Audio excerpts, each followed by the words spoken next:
Hello, church family. I wanted to just take a quick opportunity to just give you a quick rundown of how giving online works for Northwest Valley Baptist Church. There's currently two ways that you can give online. The first way is to click up at the very top where it says Updates and Live Stream Access Coronavirus Response. If we click that link, it takes us to our Schedule Updates Coronavirus Restrictions page. From here on the right hand side, you can click Give Online and you can fill out the form.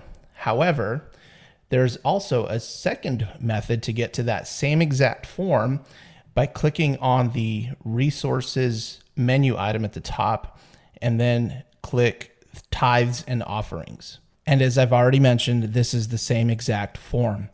Okay, from here, you can simply insert one of the pre-filled amounts, or you can click specify an amount and then type in your amount.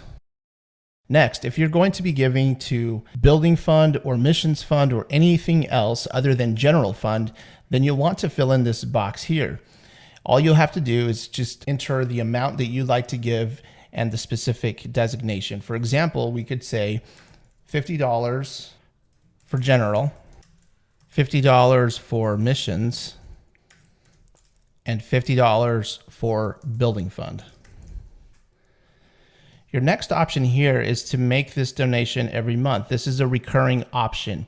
This is optional. You do not have to select the checkbox. By default, this checkbox is not selected. However, if you do want to make this donation recurring, then simply check the box. Next, you'll want to click the Give option. Here you'll want to enter your personal information. You also have the option to make this an anonymous donation. However, this is optional. Next, fill in your mailing address.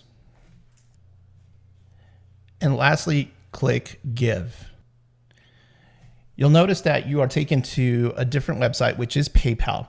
Now, you don't have to have a PayPal account. However, if you do have a PayPal account and you wish to make your donation with PayPal, you can click the very first option, Donate with PayPal.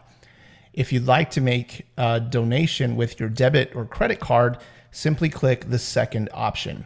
Once you complete the transaction, you should receive an email confirmation receipt.